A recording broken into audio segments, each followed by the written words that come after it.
Hi, fourth grade. Mrs. Pecora here, back with reading Tales of a Fourth Grade Nothing. So, in our last chapter, we read that Fudge got into Peter's project. First, he messed it up and colored all over it. Then, after Peter redid it, he got in Peter's room and colored on himself and cut his hair. So, let's see what happens next as we read Tales of a Fourth Grade Nothing. And I'm at school, boys and girls, so you won't hear my dog snoring. But maybe the next chapter I'll read at home, and you'll be able to see my dog and hear him snoring. All right, here we go. Chapter 8, The TV Star. Aunt Linda is my mother's sister. She lives in Boston. Last week, she had a baby girl. So now I have a new cousin. My mother decided to fly to Boston to see Aunt Linda and the new baby. I'll only be gone for the weekend, my mom told me. I was sitting on her bed watching her pack. I know, I said. Daddy will take care of you and Fudge. I know, I said again. Are you sure you'll be all right? She asked me. Sure, why not? Will you help Daddy with Fudge? Sure, Mom, don't worry. I'm not worrying. It's just that Daddy is so, well, he doesn't know much about taking care of children. Then she closed her suitcase. We'll be fine, Mom, I said. I was really looking forward to the weekend. My father doesn't care about keeping things neat. He never examines me to see if I'm clean, and he lets me stay up late at night. On Friday morning, all four of us rode down in the elevator to say goodbye to my mother. Henry looked at the suitcase. You going away, Mr. Hatcher? He asked. My mom answered, No, I am Henry. My sister just had her first baby. I'm flying to Boston for the weekend to help out. New baby, Fudge said. Baby, baby, baby. Nobody paid any attention to him. Sometimes my brother just talks to hear the sound of his own voice. Have a nice visit, Mrs. Hatcher, Henry told my mom when we reached the lobby. Thank you, Henry, my mom said. Keep an eye on my family for me. Will do, Mrs. Hatcher, Henry said, giving my father a wink. Outside, my father hailed a taxi. He put the suitcase in first, then held the door for my mother. When she was settled in the cab, my father said, Don't worry about us. We'll be just fine. Just fine, Mommy, Fudge yelled. Bye, Mom. See you Sunday, I said. My mother blew us kisses, then her cab drove away. My father sighed while Fudge jumped up and down, calling, Bye, Mommy! Bye, bye, bye! I had no school that day. The teachers were at a special meeting, so my dad said he'd take me and Fudge to the office with him. My father's office is in a huge building made of almost all glass. It's a really busy place. You never see people just sitting quietly at desks. Everyone's always rushing around. A person could get lost in there. My father has a private office and his own secretary. Her name is Janet, and she's very pretty. I especially like her hair. It's thick and black. She has the longest eyelashes I've ever seen. Once I heard my mother say, Janet must have to get up at the crack of dawn to put on her face. My father just laughed when my mother said that. Janet's seen me before, but this was her first meeting with Fudge. I was glad his hair was finally growing back. I explained right off about his teeth. He'll look a lot better when he's older, I said. He knocked out his front two, but when he's 6 or 7, he'll get new ones. See? Fudge said, opening his mouth. Oh, go on. My father said, Janet, the boys are going to be here for the morning. Can you amuse them while I clear up some work? Certainly, Mr. Hatcher, Janet said. You go ahead in your office, and I'll take the boys on a tour of the rest of the agency. As soon as my father went into his private office, Janet took out her pocketbook. Boys and girls, that's another word for purse. She reached in and came up with a hairbrush, some lipstick, and a bag of crackers. Want some? She asked me and Fudge. Okay, I said, taking a handful. Fudge did the same. The crackers were shaped like little goldfish. I nibbled while Janet fixed hers up. I'm sorry. I nibbled while Janet fixed herself up. She had a big folding mirror in her desk drawer. She set it on top of her desk and went to work on herself. When she was finished, she looked exactly the same as when we came in. But I guess she didn't think so because she said, That's much better. And she put all her stuff away. She took me by one hand and Fudge by the other. We walked down a long hallway through a doorway and into another section of the agency. We came to a room where there were a bunch of kids with mothers. I guess there were at least 50 of them. Most of the kids were kind of small like Fudge. Some were crying. Is this a nursery school or what? I asked Janet. She laughed. They're here to try out for the new Toto Bike commercial.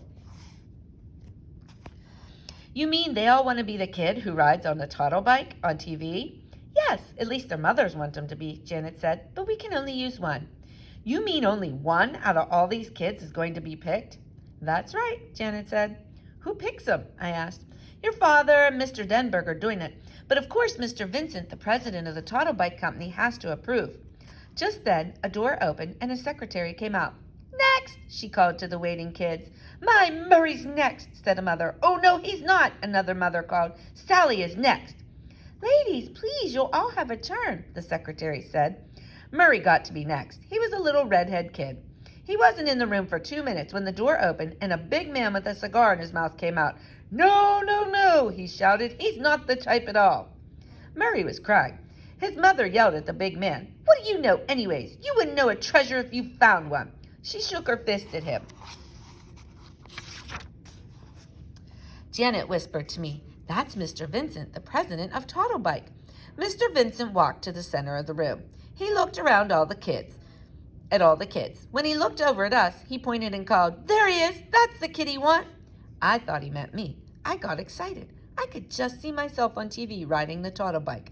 All my friends would turn on their sets and say, Hey, look, that's Peter. While I was thinking about what fun it would be, Mr. Vincent came up to us and grabbed Fudge. He lifted him up. Perfect, he cried. He's perfect. The mothers who were waiting packed up their kids and left right away. Mr. Vincent took off with Fudge in his arms. Janet chased him. She called, But Mr. Vincent, you don't understand. I ran after Janet. Mr. Vincent carried Fudge into the other room. He announced, I found him myself, the perfect kid to ride the toddle bike in my new commercial. Mr. Vincent put Fudge down and took the cigar out of his mouth. There were 2 other men in the room. One of them was Mr. Denberg. The other was my father. Hi, Daddy, Fudge said. George, my father told Mr. Vincent, that's my son. He's no actor or model. He can't make your toddle bike commercial. He doesn't have to be an actor or model. He's perfect the way he is, Mr. Vincent insisted. Now look, George, we want to make the best possible commercial for your company, but Fudge can't be the boy to ride the toddle bike. Now you listen, Hatcher. Mr. Vincent raised his voice. I wonder why he called my father Hatcher, just like Mr. Yarby did. Mr. Vincent pointed to Fudge. Either that kid rides my toddle bike or I take my account to another advertising agency. It's that simple. My father looked at Mr. Denberg. It's your decision, Warren, Mr. Denberg told my father. I don't want to be the one to tell you what to do. My father picked up Fudge and held him on his lap.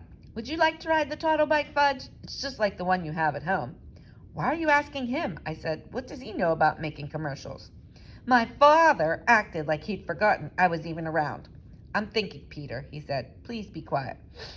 Well, Hatcher, Mr. Vincent said, what'll it be? This kid of yours, or do I move to another agency? I remember how my father lost the Juicio account because of Fudge. Now maybe he'd lose this one too, and I didn't think he could afford that.